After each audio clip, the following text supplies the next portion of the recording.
ብዙዬ እንደተናገረችው ምን አለች? እኔ ክፉ የባል እህት መባል አልፈልግም። ትክክለኛዋን የባል እህት መልካም የምታስበዋን የባል እህት ሁኜ መገኘት ነው የምፈልገው አለች።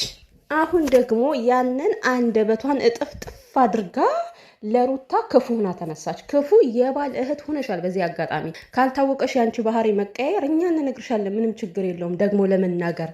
ሰላም ሰላም ቤተሰብ እንዴት ናችሁልኝ? ሰላማችሁ ይብዛ ቤተሰብ። የጋሽዬ ልጆች እቺ ማን ነበረች? ኤዱ ነው ኤዱ የምትባለዋ የሩታ መጀመሪያ ከሩታ ጋር የመጣችሁ መጀመሪያ ሩታ ወደ ሚዲያ ስትመጣ ከእሷ ጋር የመጣችሁና የዴቭ ባህሪ እንዴት ደስ እንደሚል የምሬን ነው። በጣም የዋህ ደግሞ እነሱም ካልተቀየሩ ነው በነገራችን ላይ ተመልሰው ካልተቀየሩባት ማለት ነው። እና በተለይ ያቺ እህታቸው ድምጿ እኮ አይሰማም። አሁን ለሩታ የምትቀርባት ከብዙዬ ይልቅ ያችኛዋ ልጅ ነበረች መጀመሪያ ወደ ሚዲያ ያመጣቻት እሷ ስለነበረች እና እሷ ግን ትንፍሽ ብላ እንኳን በትዳራቸው ገብታ አንድ ቀን ተናግራ አታውቅም።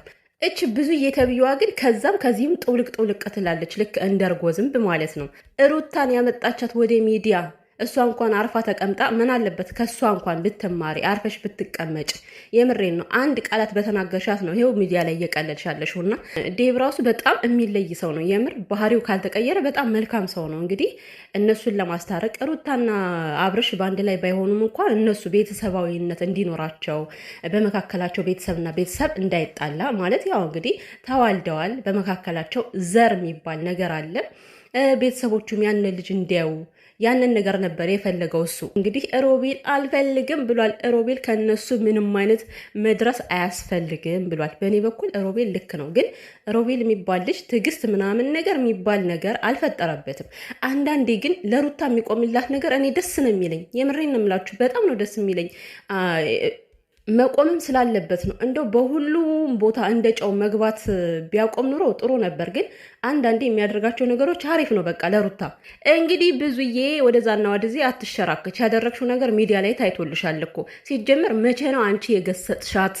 መጀመሪያ እኮ ሩታ ይሄን ነገር ተሳሳተች ሲባል ቅድሚያ ሩጠሽ መተሽ ቪዲዮ የሰራሽባት አንቺ ነሽ እኮ እንዴ። አልቅሰሽ ነው ያገኘሽው ምናምን እያልሽ በጣም ብዙ ነገር ነው ቀስሟን የሰበርሻት። አየሽ እንደ ትልቅ ግን አንቺ ሩታ ስታጠፋ ሩታ እኔ እኮ አምኜሽ እናንተን ለማስታረቅ እየፈለግኩኝ ነበረ፣ እንዴት እንደዚህ ታረጊያለሽ ብለሽ እኮ ሄደሽ በውስጥ መምከርና መገሰጥ ትችይ ነበር። አንቺ ግን ሚዲያ ላይ ነው አውጥተሽ ያሰጣሻት አይደል እንዴ? ደግሞ እኔ ያላልኳትም ትያለሽ እንዴ? ተንከባከቢው ወንድሜ፣ አንቺ ነው የምትገቢው። ስንት ነገር ነው ያሻት ለሄርሜላ። ችግር የለውም እኮ ማጣበሱ ቀላል ነገር ነው፣ ማንም የሚያደርገው ነገር ነው። ግን በአንቺ ሲመጣ ነው የሚያስጠላው። ምክንያቱም ይህን ያክል ጊዜ ከሩታ ጋር አለሁኝ፣ ሩታ ከጎንሽ ነኝ፣ ሴት ስትጎዳ አልፈልግም፣ እንባዋን ማየትም አልፈልግም፣ እኔ ብዙ ነገር ያሳለፍኩ ሰው ነኝ ስትይ በጣም ብዙ ነገሮችን ስታወሪ ቆይተሽ ግን በአንዴ ግልብጥ ብለሽ ሄርሜላን አምጥተሽ ላይንሽ እንኳን የምጠያትን ሴትዮ ወንድሜን አደራ ሰጥችሻለሁ ምናምን ብለሽ የተናገርሽ ሰው ነሽ። ሩታ እኮ ጥፋቴን አላምንም አላለችሽም፣ አመነች እኮ። ጥፋት ሰርቼ ሊሆን ይችላል፣ ግን የኔ ጥፋት አንድ ጥፋት ሳጠፋ ለምንድን ነው የሚገንባችሁ?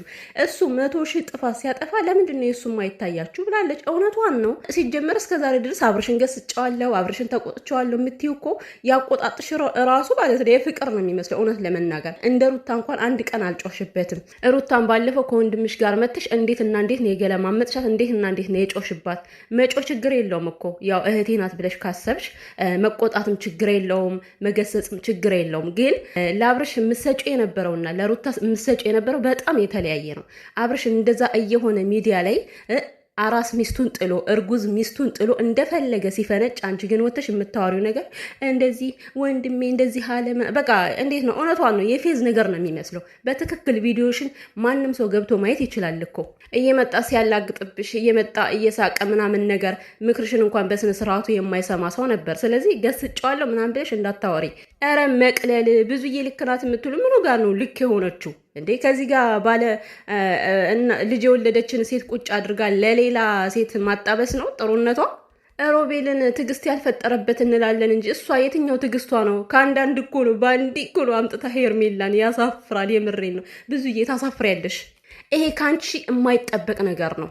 እንደውም ሩታ በጣም ጥሩ ሰው ነች። እንዲህ በቀላሉ ነው ያለፈችሽ። የምሬን ነው። የምር ገና ከልጅ ጋር እልክ ተጋብተሽ አንቺ ሩታን የጎዳሽ መስሎሽ ሄርሜላን አምጥተሽ ለወንድምሽ አደራ ሰጥቼሻለሁ ምናምን ነገር ተንከባከቢው እና አስፈላጊ አይደለም በዚህን ያክል አንቺ መከረባበትሽ ማለት ነው። ቢያንስ እኮ በባለ ትዳር መካከል ላለመግባት ልክ እንደ ጋሽዬ አባቱ ሆኖ እንኳን ትቷል እኮ ሁሉንም ነገር እርግፍ አድርጎ መቆጣት መገሰጥ ሲገባው ሲችል ማለት መብት አለው እሱ ልጁ እስከሆነ ድረስ። ግን አንቺ ከሱ በልጠሽ ተገኘሽ እኮ እኔ ከዚህ በኋላ በእናንተ አያገባኝም ብለሽ ሁለቱም ብትለቂያቸው ችግር አልነበረውም።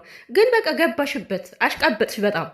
ወይስ ደግሞ እነዛ የተረገሙ እንደተለመደው አብርሃምን እንደዚህ ሀውልል አድርገውት እንደቀሩ አንቺ አእምሮሽን ቀይረውሽ ነው? ግን በጣም የሚያስጠላና የሚያሳፍር ስራ ነው የሰራሽው፣ ምንም ሊደገፍ የማይችል። ይሄ ሆነ ማለት ፍላጎትሽ ይሄ ከሆነ እኮ ከመጀመሪያውኑ ከሩታ ላይ ማስመሰል አይጠበቅብሽም ነበር እኮ በዛን ሰዓት። ሩታ እንደው ፈጣሪ አምላክ ይጠብቅሽ። የምር ባጠገቡ ያለ ሰው በሙሉ በነጋ በጠባ እየተቀየሩ ነው የሚሄዱትና እግዚአብሔር አይቀየርብሽ። እግዚአብሔር ጥላ ከለላ ይሆንሽ። እውነት በጣም ከባድ ነው እንደዚህ አለን የሚሉ ሰዎች ባንዴ ተከረባብተው። የሩታ ቤተሰቦች የሩታ ዘሮች መርዝ ናቸው። ምን አደረጉ እንዴ? እነሱ እኮ እስካሁን ድረስ ጠልቃ አልገቡም። አሁን ድሮ ሜላት የተናገረችውን ከዚህ እያመጣችሁ አንቺም እኮ እንደዚህ ነበረች ትላላችሁ። ያ የድሮ ታሪክ ነው። አብረሽና ሩታ ብዙ ነገር ሳይጀምሩ በፊት የተፈጠረ ነገር ነው አይደል እንዴ? አሁን ሩታ ካገባች ጀምሮ ግን የሩታ ቤተሰቦች ጥጋቸውን ይዘው ነው የተቀመጡት። ማንም በመካከል እየገባ አይደለም። ነገሩን ላበዛትን ካለች እኮ ሜላት ብቻ በቂ ነች። ለሁሉም ሜላት ትበቃለች። የምሬን ነው የምላችሁና ነገር ግን አልገባም ብላ አርፋ ተቀምጣ ነበር። ብዙዬ ግን ያሳፍራል። የትልቅ ትንሽ ሆነሻል፣ ቀለሻል በጣም። እኔ እኮ የሩታ ነገር ነው የሚገርመኝ። ሩታ ለምንድነው ሰብሰብ ብለሽ ከቤትሽ የማትቀመጪው? እንኳን አብርሃም አይደለም ማለት ነው ይሄ በዳር ያሉት ለሩታ ክፉ የሚያስቡት ሩታና አብርሽ አብረው እንዲሆኑ የማይፈልጉ ሰዎች ሲጠራት እንኳን ትሄዳለች። ለነሱ መሸቀያ ሆና ነው የምትመለሰውና ይሄ ለምንድን ነው የማታገናዝቢው? ሩታ ብዙ ጊዜ ታዝባችሁ ከሆነ በሩታ ቻናል አንድ ቪዲዮ ምናምን በሳምንት ወይም ደግሞ በ4 በ5 ቀን አንድ ቪዲዮ ነው ጠብ የሚለው። ለምን ከሰራሽ ደግሞ በአንቺም እኩል ቪዲዮ እየተሰራ እየተለቀቀ መሆን አለበት እንጂ ዝም ብለሽ ማንም ስለጠራሽ ብቻ እየሄድሽ ለነሱ ቪዲዮ መስሪያ መሆን የለብሽም። ሩታ ልትነቂ ይገባሻል። በቃ ለአንቺ መልካም የሚያስቡ ቢሆን ኑሮ እኮ ምንም ችግር የለውም፣ ይስሩ በቃ ይለወጡ ብለሽ ትተያቸው ነበር። ግን ለአንቺ የሚያስቡ ሰዎች አይደሉም። ለጥቅማቸው ብቻ እንደሚጠሩሽ ማወቅ አለብሽ። ከምሬ እኮ ነው። እንደው ይሄ ነገሯ መቼም ነው የማታስተካከለው። በጣም ብዙ ጊዜ ትነገራለች። በጣም ብዙ እህቶቿ ይነግሯታል፣ ግን አሰማም ሩታ ማለት ነው። ከዚህ በኋላ ግን ልትነቂ ይገባል። ከዛው ስምሽን እየጠሩ ይበዱ ይዝለሉ። አንቺ ከቤትሽ ሰብሰብ ብለሽ ተቀመጭ ሩታ። ይሄን ነገር ብቻ አድርጊ አንቺ። ምክንያቱም በዙሪያሽ ያለ ሰው እያየሽው ነው። ሁሉም አስመሳይ ከትልቅ እስከ ትንሽ። ከብዙዬ ወዲያ እኔ ንጹህ ነኝ ለሩታ አቆማለሁ የሚል ሰው አልነበረም። ግን አፏ እንጂ ውስጧ ሲያስመስል ነበረ። አስመሳይ ነች። ስለዚህ አንቺም አወቂበት እንዴ። እነሱ በአንቺ ሲጠቀሙ አንቺ ማወቅ አለብሽ ሩታ።